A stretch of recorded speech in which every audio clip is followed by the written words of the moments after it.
forward, lock it in. Yes! Oh, okay, nice. Ladies and gentlemen, we have Blitzcrank and Silas. Nice, I'm so hyped about this game now. Even the enemy team will not know that you're doing it.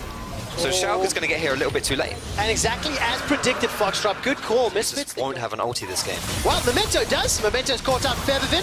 Feathervin's going to use the Claw of Doom to escape. Hasn't even used his ulti. Hasn't even used the flash. Looks for Abadagi. What was that? Questionable, that's what that was. We might have some more coming through. Flash into Chain of Corruption. Gobble, gobble, gobble. Memento gets dunked in the mid lane. Oh, 2 kills going over. When you're looking at this game to progress and how these teams want to win the games. Oh, there's Yama coming through. Take a look at that. Flash kick.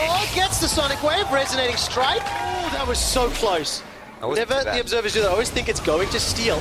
We'll come back to the discussion in a moment or two. Soaz gets pulled backwards. Can't use the hijack just yet. Looking to throw it down. Won't even get a chance. It's just a little bit tough, honestly, looking at what he's going to be able to do in this game. He might just look a little lost as we go on. Unless he can make the picks, you know. I mean, he's going to take the Infernal Drake, but Abadage, Ignor's coming in. Memento flashes forward, steals it away from Maxlaw. Maxlaw gets devoured after Hansaman's forced to run for his life. 1, 2, 3 kills on the Dragon. Feathervin and Soaz like lambs to a slaughter. This is an ace on the cards for Schalke. They're just looking for the solo laners. That's a stun up onto Soaz. Tries to escape with his life. Here comes Uptick. Here comes Ignor. That's 4. And it's only Aftershock wasn't the reason that time. No, Aftershock wasn't the reason that time. We'll give you that was his script. That's what for his life. Ignor, flash rocket grab, catches Hansama. Now Gorilla forced to run for his life. He's already flashed. Hansama's gone very, very low. He's escaped with his life. Chain of Corruption is not going to do enough to slow them down. As Abadagi's got 1 kill, looking for Gorilla, looking for Tom Kench. There's no support from the solo laners. There's no teleport from Soaz, and of course Fabi unable to join the fight. 2 more. You know, Schalke they have control of all of this game right now. They need to make sure that they don't just, like, Misfits have good catch, so he just needs to keep being aware that, in theory, this stuff can happen, and when you start picking people out of position like that, that's how Misfits claw their way back into this game. Alright, Ignor, once again, will find the devoured Gorilla! That's a donation and a half! Yo, that Gorilla ate the hook. Oh, good. The Stuckenschneider, amazing, hiding in the camp. Can't quite see where he is right now. Soaz has I don't even know if he even has the Akali ult here. I'm assuming he does. Yeah, he has the Akali ult. There we go. Just went into Akali mode. Soaz now can't go through. Oh! Abadage finds the burst damage. Now Maxlaw's in trouble. Here comes Abadage. Dragon's Rage does nothing. Absolutely holds Maxlaw in place because the power fist. Yeah. You can't play those bounties. It's going to be a lot harder to get back into the game if you lose this Baron, but what are you going to do about it? Your jungler's dead, your top lane's dead. That's free from Schalke right there. And, you know, the game plan is just exactly the same as what we saw them try to do in that mid lane, where we saw the chains of corruptions coming out of Hansama, the follow-up from Feathervin. I mean, dependent where it can work. Yeah, I think it's draft dependent, definitely. Like, I've not really liked it in this game. Bear in mind, this is literally the first time we've seen this, so yeah. Preliminary thoughts about all this stuff, please don't, you know, burn me at the stake. Sieging on multiple lanes. Look, they've got Abadagi down at the bottom. That's a wave clear. That's a root. That's a lockdown. Chain of Corruption. Since 20 gold comes out. Okay, that's 1 kill, but it's on the man that has no bounty. So it is a smallest of victories. Actually, I take it back. It's still a loss. You've lost a tower bottom. You're about to lose a tower top. You're about to lose a tower middle. Misfits are down 10,000 gold. And Schalke continue to prove that they are the real deal. These doesn't take enough damage. Odoam is completely left alone, unchecked in the top lane. He's playing PvE LEC. And Inhibitor's going to drop as Abadage will take one down the bottom lane. Memento will be able to escape with his life. True Shot Barrage comes down, and here comes Abadage. Somebody order the cleanup crew because Misfits are all over aisle 4. Schalke take them down. And what looked like a slow laning phase was exactly what Schalke wanted. It was clean, it was calculated, and it was a crisp win for Schalke over Misfits. Schalke doing Schalke things in this. Absolutely play around most of your lanes here. So we talked about the Cassiopeia. It's a Nocturne locked in for Xerxes. That's a bit more of a Xerxes special here. Not a bad choice, actually. I think that this rounds out the comp a little bit more, and a very good bonus AD on your Q, plus the damage on your Q. Getting a bit of a trade in bot lane. That might have to be... Scaran fancies it. He's got Ignite. Somebody here's available. Ignite is sitting. No! That's first blood picked up with the help of a minion. Like you Xerxes yells at you and kind of just nullifies that lane. Oh, Dreams this time round finds the flay, but the death sentence goes wide. No target secured. Selfmade looks for the engage with the flash, trying to find the knockup. He's not got it. Garen is running away with his life, but here comes Pyrion. No ultimate available. Now Splice get jumped on one more time. Selfmade continues to look for some pressure. Another missed death sentence. Dreams is not finding the skill shots, and Splice return the damage. Find themselves a kill into Selfmade. Remember, SK started that play. See whether he can do something on the other side of the Okay, this is a good play for SK Gaming. They understand they've got pressure in multiple lanes. They force bot, they force mid, and they secure them. It is hugely impactful into champions like Pyke and LeBlanc.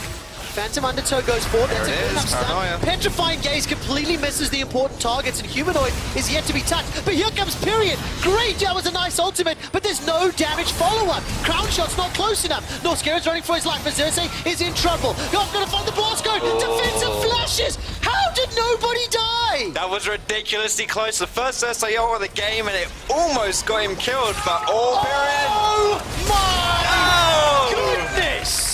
Over, just a tip over the wall. And Dad Foxdrop. Oh, hold this thought. There's the engage from Norscaron. Finds a Pyke hook and not going to be following up just yet. Death from below comes down. Hourglass has been used. Xerxes is the first one to go down. Paranoia helped only a little. There's one for Kobbe. They're trading kills back and forth. Imperium's looking to run down Norscaron, but Selfmade's left alone. He uses the Hourglass, and Selfmade will be taken down. It ends up being a 2.5 iron power strike. Like, he's strong at that point. He's able to carry these team fights, and this is the first action we've seen top 8, Joe. It is. First time we've seen it. It's a 2.5, 3,000 gold lead. And it looks like Norscaron's going hunting. Dreams is already down. As Kobbe now jumping onto the tower. Bone Skewer is being channeled. It's sharp. Dreams manages to find the death sentence, the petrifying gaze. And this time round, Dreams and Crown Shot land the CC, take the tower down. 19 minutes and 56 seconds. Foxtrot, one remaining member on Splice, continuing to stand up and step up for the squad. I think if we can take a... This is how it is, I suppose. SK poised to take the first mid tower in this game as well. This game has looked a little bit slow as far as what teams have been able to do. A lot of that is because after the third Dragon's dead, we might be able to dabble into the P word. Okay, so we'll get in there. And the P word we're talking about is playoffs. To be fair, I think the difficulty and what's exciting about the LEC this year is we don't know how Misfits are actually whether they're gonna fix their problems. Fnatic, whether they're gonna come back to form. I feel like Splice aren't a top 3 team. Okay. Are they a playoff team? I think they can Probably. be. Yes. Let's see if Humanoid can get any damage down as Chachi uses the cleanse to get away from the hook. Now the tower survives. Where's one? Once again, a defensive nocturnal. There's a Chachi goes down. Death sentence finds a target onto Kobbe as he's taken out as well. Broken shot. What if it's preemptively TPing here, because whereas they use things to get those kills, What if still has Zolma up if they want to turn. All right, Norscaron forced to run for his life. Slicing Maelstrom is up by Whirlip. He uses the Hourglass. Baron down to 50% HP. Xerxes has got his smite available and a flash to get into the pit. 2,000 HP. It's a smite fight in the pit, and Xerxes is way too late. But Humanoid picks off Whirlip up at the top of the fight, and Norscaron's running for his life. Humanoid's looking for Crown Shot, is low on mana. He cannot get the Twin Fangs. He cannot get the Miasma, and Crown Shot's forced to run for his life. Gets one lost It's spell. not the first time we've seen these hideous Baron plays where laners are actually taking it away. Splice. Dreams is hitting the key hooks. Yeah. Dreams is doing really well, and Norscaron's done really well as well this game. Like, both of these supports are picking these proactive, aggressive supports, and they're finding the pits. And this is it, where SK decide, okay, we killed 2 people, what we're going to do here, we're going to go for that Baron. Another hook lands onto Norscaron. Whirlip goes a little bit too far forward here, but it's all good.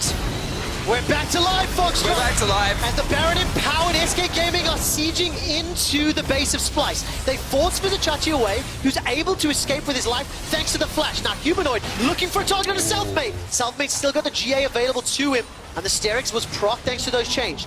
Inhibitor drops, Crown Shot. That made me a little nervous as he stepped forward to take it. For them to be able to pick up that Baron and then go mid, get the objective and back out without losing anyone. Vitality and Fnatic. We'll get that up in just a moment as SK take their 6th tower of the game. They've got the gold lead, and for SK, if they can pick up a surprise win against Vitality and the rematch from Fnatic picked that up at 2-0. Like, a head-to-head advantage when it comes to tiebreakers is so important in trying to climb up the standings. Yeah, and we didn't really want to talk too much about the P word in week 4, but this is a game really you have to win if you want to make playoffs, and Splice are finally going to be proactive. Yes, they are going to try, but they're not going to find a target just yet. They're waiting for the Xin Zhao ultimate to turn off. Can't get the damage down until it has. Death from below is being held up, waiting to see for Norskiren. Can he find a target to drop down? There's a Chachi, I think he mistimed that ulti, flew straight over the GA. Now big damage from Humanoid, and still nobody goes down. Team For Splice this game is what Humanoid can do. He's very strong. He's able to. He has so much damage here. He's even got that Void Staff. Like he's gonna. He's looking for Dream. Look at that 1-2, not gonna find the kill just yet because Kobe actually helps him out. Final tick is secured by Humanoid. There goes Xerxes. He now jumps onto Pyrian in the mid lane. Teleport comes down from Vizichachi. He's looking for some more damage. Splice so close. have found themselves a pick. Crown shot steps forward. Petrifying Gaze is available. Doesn't stun. But that is beyond doing well. It's just 5-2-2, 100% kill participation. Make those aggressive plays, those proactive plays, but especially for Humanoid. Oh, okay. Good nice. damage. Nicely done by Humanoid. Remember, both of these teams had 0-2 weeks last week, and that might be where the nerfs come from. Humanoid, whoa, with the help of Norskiren. There's a death from below, but the slicing Maelstrom gets 2 back. It's a 2-for-2. As the cleanup fight commences, Kobe is looking to run down Selfmade. An AD carry versus an AD carryless team means Kobe runs rampant. Splice have now access to the Baron pit, and they have no jungle on the opposition side. That's going to be Baron for Splice as well, and it all starts with Humanoid. The confident play right there to double distort into the 2 carries. Chunks them down and actually picks up Crown Shot on the backside of that as well. And it hasn't been able to do... You're getting a little bit twitchy because, you know, you're actually really close to winning and we're getting 40 minutes in. But this is what happens, you know, if you're playing versus kind of that predatory mid laner, that kind of vulture who's lurking around, then you have to have that vision. And also, it goes back to something you were saying earlier, Foxtrot. But if we look, not only does he have the GA, but he also has the stopwatch. So he can absolutely be that primary engage now. And Humanoid with the Banshees, it's much easier for him to jump over walls or whatever, or just jump into teams and just do exactly what he's doing. By the way, better late than never, okay? 20 minutes ago, I asked my stats team to start perusing through the database. I did 7 seconds, so not only was the quick stats instincts correct, but stats confirmed it, so good job, team. All right, there's the engage now from Splice, but is this the fight that they want? Is it Chachi? Can't find the fear beyond death just yet. Nobody's low enough. Death sentence into play, and now Chachi puts the damage down to Pyrian. Pyrian escaping for his life. Nobody's going down yet. It's beefy meat tank versus beefy meat tank, and another beefy meat tank gets hit, and nobody dies again. Although Whirlip is in a little bit of trouble. The chains, the proc, the electro, the turnaround, and finally somebody dies. The return kill right there as well. And Splice, oh gosh, they're going to get the Elder Dragon. Oh, they do indeed. All right, Splice pick up a 3 Dragon Elder, but can they get away with their lives? Norskiren goes for the dive, trying to do what he can. Does he get the death from below? Out, and now Kobe's running for his life. Vizichachi gets caught by the decimating smash, and it's a rumble in the jungle as Vizichachi is getting caught out, helped out by Kobe. Simply too late to the party. Yo, is that... Oh, Look, exposed inhibitors for both teams. 7,000 gold advantage for Splice. Plus Look at Humanoid's positioning here. If Humanoid can find Crown Shot, this is going to be an easy win. Baron is starting to reset. Teleports and Culling's used, so those are some big cooldowns. Oh, Vizzy! Chachi's in the pit! Chachi's in the pit! He goes down the exhaust, he's waiting to find it! That was a blast! Cone! Suicide! But will it get turned around? He's going to be alive just for a few more seconds. Chachi needs to get some support from the team. Not going to happen! He goes for the disdain, turns the damage back onto SK. That was a self-kill suicide by Splice! And now SK Gaming have the numbers advantage in the pits. We're getting G2 flashbacks right here. Kobe is TPing. I felt as betrayed watching that as when I did Anakin killing the younglings in Star Wars. Now Selfmade gets pulled over the fence and he gets knocked back.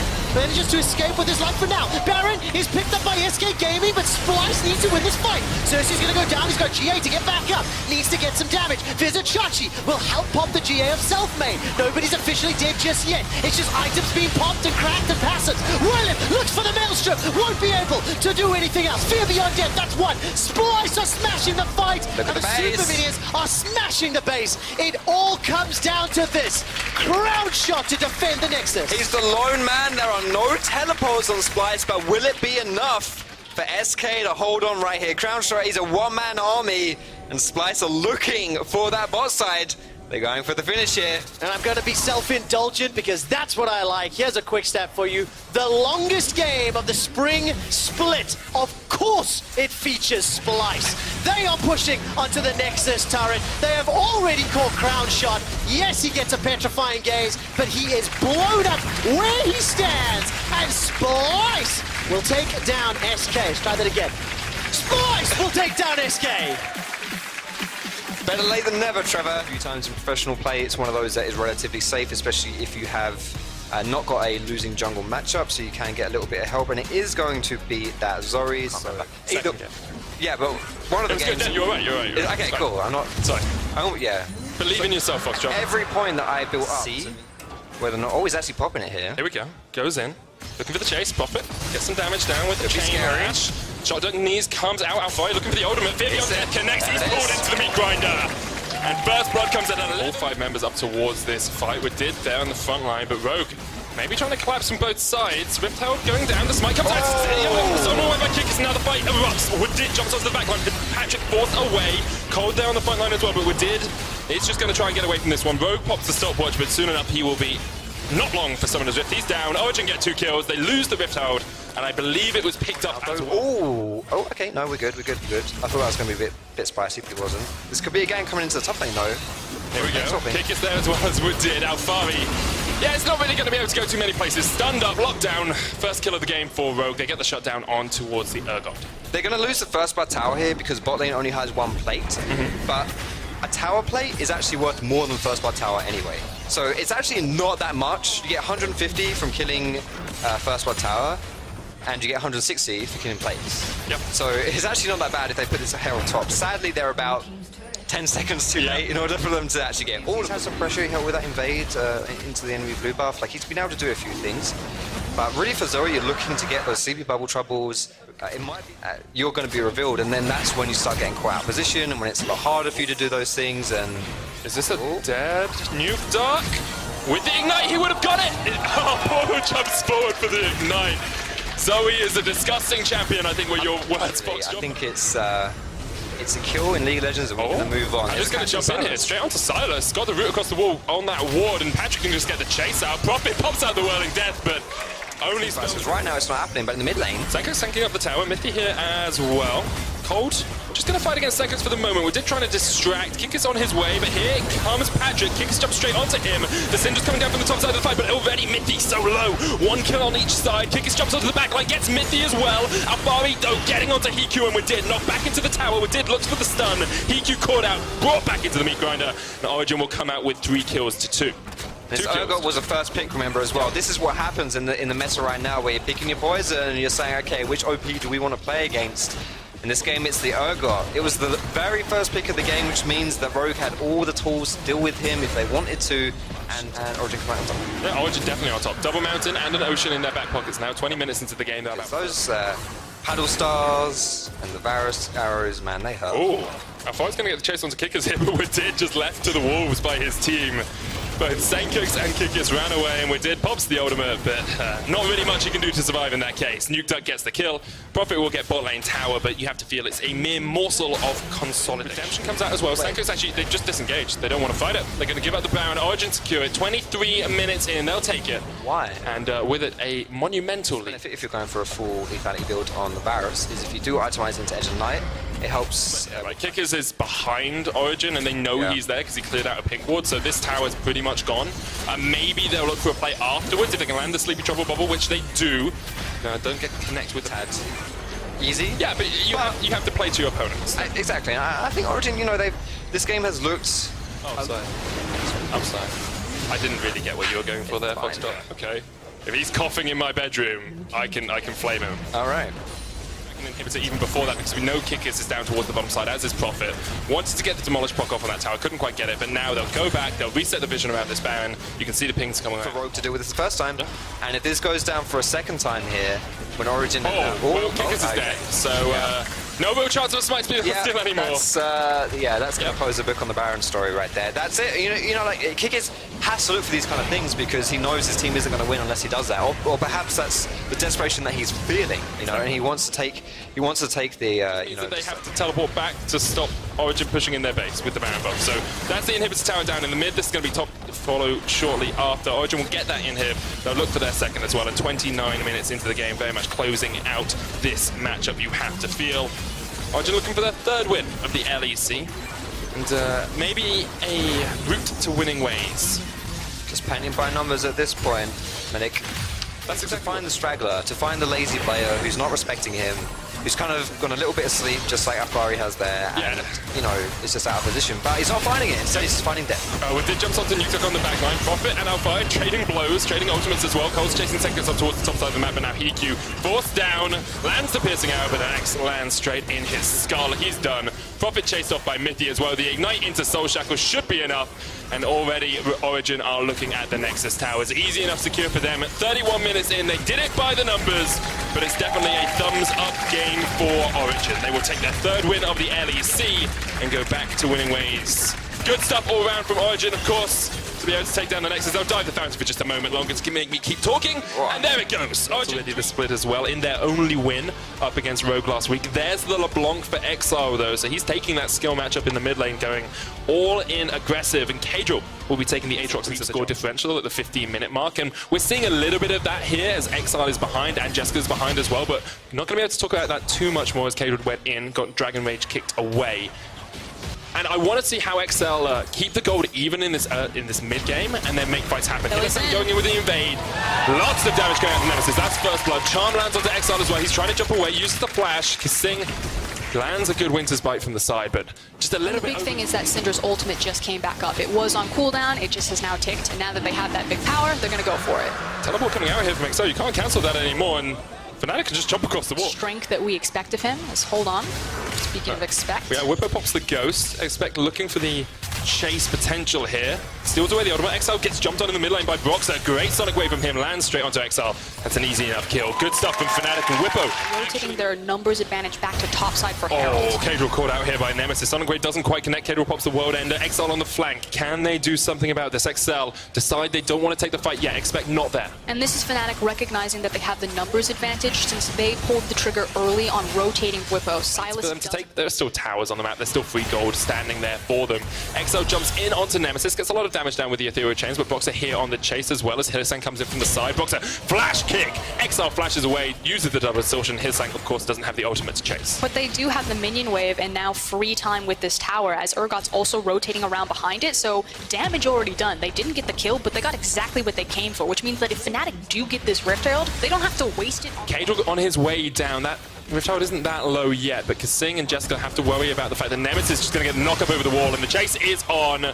Fear Beyond Death will not connect, but there's a lot of damage down as Kissing. Jessica jumping around. Great stuff from him to escape. Kissing gets away as well, but the Red Smite says not today. Fnatic didn't want the Rift Herald, they just wanted the kill. Yeah, from bad to worse, and it's just the adaptation of recognizing that Excel were out of position, that Fnatic could continue to take whatever they want. That's now all of the outer towers down, which means, again, if this Rift Herald does fall... Definitely is. The Ocean Drake, this second dragon secured here from Fnatic. They'll have a fiery boy and a watery boy in Polish on Whippo, and they will just take it down. And this is all Fnatic need to do. Like, we're getting this point now where League of Legends... Opposite sides of the map. The problem is that they still had access to Rift Herald. Oh. They're still grouped up. They've still got the creep wave, and no one can stop them. There's not enough good wave clear on XL to slow down Fnatic. And this inhibits are going to be opened up in 20 minutes. Great stuff for Fnatic. Expect steals away the Fear Beyond Death, but Fnatic don't even really need to do too much more. Jungle, make sure that all of the aggressive wards from Fnatic are out of here, and then he wants to get some wards onto the Baron, because right now, better team fighters than what I've seen from XL. If we get to 4 items apiece, who's scared? Oh my god.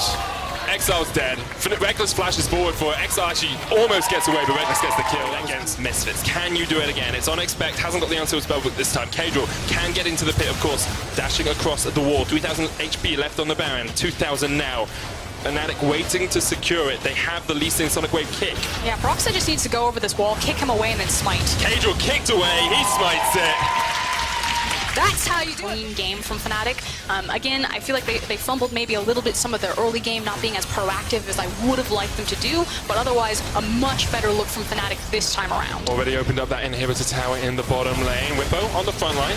Takes up a little bit of damage, but he's just going to purge and get that shield up. There's the inhibitor down. XL. Oh, I thought he was going to fall there. Nemesis does have the ultimate, still holding on to it. Expected stolen away the Dragon's Rage kick as well. Second inhibitor the target for Fnatic, and XL really can't do too much about this. They'll give it up. The ghosts of their base just something about their wave, but it's so hard to clear away when it's Baron up. And it's just a really high risk, really low reward for XL to take any sort of team fight here. Push forward. I think a really good sign for Fnatic is how patient they were with that play. They had a cannon wave coming in, but they didn't want to go for it. Kato, though, trying to get onto the backline. Worldender comes out as well. And that's a lot of damage on towards the Aatrox. Vibion's death doesn't connect, but XL went for the engage to get nothing out of it. Fnatic still basically full HP. Whippo just tanking up the chains. That's the third inhibitor tower down. Super Minions pushing in the side lanes as well, and Fnatic are looking for their second win of the split. This has been a tumultuous LEC spring split for them, but now much cleaner, much stronger. Fnatic seem to be back in action and coming back fighting against XL.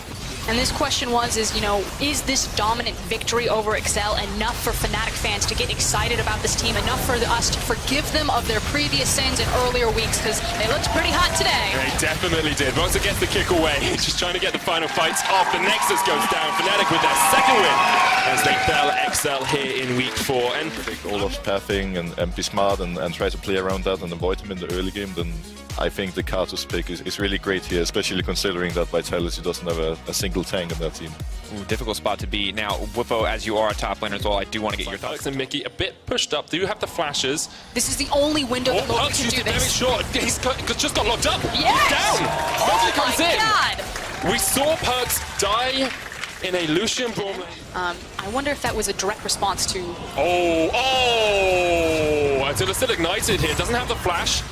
Obviously doesn't have the relentless pursuit. Skittles dodged out. Flash forward from Perks. Oh, he honors the wrong one! Okay, now Pressar win game. They get the kill in the end. Yep.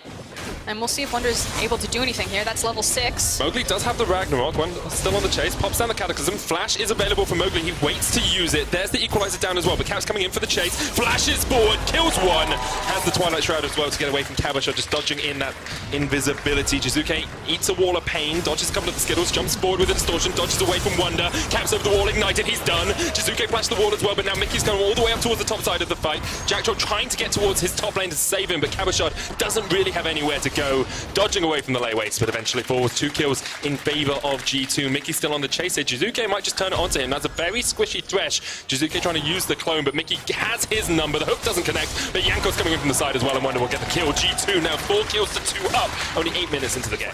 It's a fact that the gold went everywhere than it needed to be. The fact that Karthus, like you're saying, has a springboard, that Caps is a call he got fed, and also the Jarvan. Tries to use Perks, jumps in. He's underneath the tower, locked up with the concussive blows again. He tried to get to the lantern, but couldn't get there. Mowgli ganking bot on the Olaf. We knew he'd do it. Caps and Yankos on the chase here. Mowgli does not have the flash, and Caps can just chase him down. Try and farm up some minions, Mowgli. That's all you're good for at the moment. Yankos gets the kill. But again, we see damage there from the Lucian. Didn't really need to step up to the plate. But Mountain Drake goes over to Vitality. It's still 200 gold between the two teams. Back to that gold view after Caps fights against Jizuke here. If the Ethereal Chains comes out, Caps jumps back forward. Holy moly.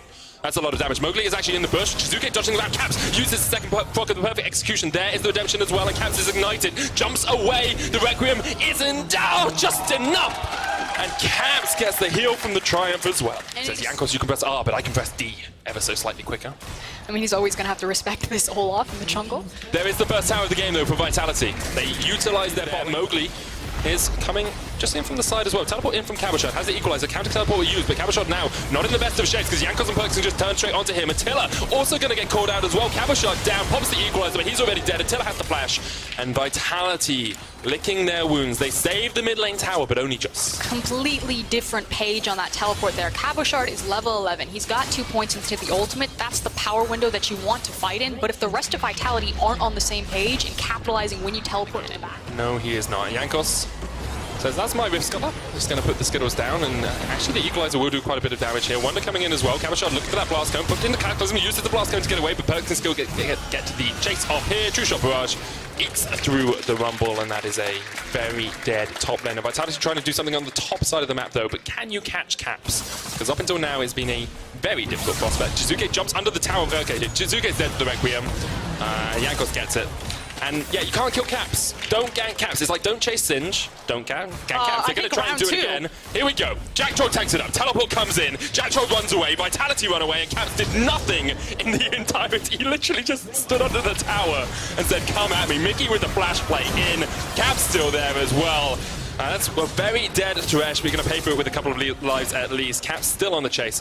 Jumps all the way back to the top. So there was so much that went wrong for Vitality there. It was the decision for Cabo to be in the river without his team. He gives away his ultimate. It automatically means they have no access to Infernal. You can't find it. You don't have Rumble ultimate. And then they double down on 4 choices. Passive comes out. That is the clone. Wonder might look for the engage, but realizes now that it's a clone. Can just jump onto Cabochard and Jack Troll if he wants, pops them in the Cataclysm, puts them in this Doom room as Jankos comes in as well. There's so much damage from the Defile. The Redemption comes out, already one down. Wonder is the one to fall. He gives over a bounty to Vitality. Chizuke picks it up, but Caps on the chase. Jumping forward with the Shuriken, pops down that Twilight Shroud as well. He's going to get Mowgli for himself. 3-1-4 on the Akali, and that first pick is coming up dividends This for is G2. G2 just slamming Vitality into the meat grinder. Again, we talked about how Jarvan can work against champions like Olaf, work against champions like Rumble, but how he works with champions like Karthus. Caps jumps in onto Attila. They're just looking for the tower, but Caps is just in the middle of all 4 players. Perfect execution onto the Lantern. Oh no! Jizuke jumps all the way in, though can't quite find the connection. And Caps is showing Perks how you use the Lantern effectively. Is anyone going to stop Caps? No. Oh no. Oh no! Oh, they all survive! It is an indictment of the state of this game that Vitality fans are cheering because they didn't die to a Requiem. But the problem is they linked to it. So how do they play around the Karthus, and how do they play around this Akali? Caps put the Shuriken onto Jack Troll, not going to go for it. There's the culling as well, hits onto Perks. Takes a little bit of his health bar down, but not enough. Attila took more in response. Jizuke gets the chains. That's a chunked out Mickey. The problem is that even if you get vision control away from this comp, I love the start with the Requiem because immediately Caps just jumps in. That is a dead Lucian. Jizuke tries to get to the back line, but he can't even kill Jankos. He gets chunked out as well. Perks is on a killing spree. Mickey gets the kill onto Jizuke, and this is just clean stuff from G2. Absolutely beautiful League of Legends, playing their composition to a T. I love it from Cabochard. He's just like, mate, I'm out. I'm yeeting out of here. And eventually just gets knocked up anyway. It's the ace for G2. And you know what I said 1 minute ago, Frost? What did I say? I say, oh, G2, they get to about this. you can throw out your flag, see what you fish there. You got the Lantern from Thresh as well as his death sentence. Like, there's so much non-committal. That's a shame, guys. I'm sorry. G2 are just going to keep winning for a while. It was a good run. It was. I love it. And now they've got a magic 8-ball there. It's like shaking it. What do we do next? What do we do next? Try again later. Okay. Caps underperforming. Less than 10,000 damage in this game. It's just a disgrace, Caps. Come on, step it up. Stunned up in the Twilight Shroud. He's 1v3. Welcome to a Twilight Shroud. Wonder pushing in the bottom lane. Top lane is being pushed in by Perks and Mickey. I think Karthus is up there as well. Here comes the Requiem. Say a prayer to the gods, Vitality, because Cabochard almost gets 1-degged. That is the tower going down. G2 already got the inhib in the bottom lane, looking for the inhib in mid as well, can push towards the top lane. And Vitality don't have a hope in hell of doing anything this game. Jackson's going to jump in, but there's the Twilight Shroud once again. Caps clicks the Lantern. No amount of wards can stop him. Redemption comes out as well. Perks jumping forward. Maybe Vitality can do something because Jizuke gets onto Perks. Perks is unstoppable though. He gets one. That's a second for Wonder. And Vitality is going to get cleaned up in their own base. Caps goes golden. And Attila and Jizuke just trying to get something. They get him! They fell Caps before G2 clean up the ace. This will be the final inhibitor down, and G2 in our match of the week show they are without parallel at the moment in the LEC. No one can stop them. No one can stand up to the G2 army. They didn't even look hard. All smiles across G2. They absolutely spanked Vitality there. It was a spanking. I think that's the best way to describe it. I thought maybe that the chaos style that we know from Vitality would bring G2 down into the dirt, but G2 is just like, we were born in the dirt. We were molded by it. We can do chaos style every day of the week. But the thing is I think that doesn't give actual credit to G2 and how crisp and clean their strategy was, how well the synergy between the different pieces of their composition worked. The fact that you have, you know, Akali versus Thresh, the interactions there, that she can hide herself in the shroud and then you drop the lantern. It makes it that much harder to actually kill the Akali if you ever do catch her out of position. The fact of how well Karthus and Jarvan work together by locking everyone down into your massive AoE damage. It's so many different pieces that come together for G2, and then you put on top of it the fact that they have such high mechanical abilities in every single position. I think, like, it's always hard to say there were weaknesses in that team when they dominated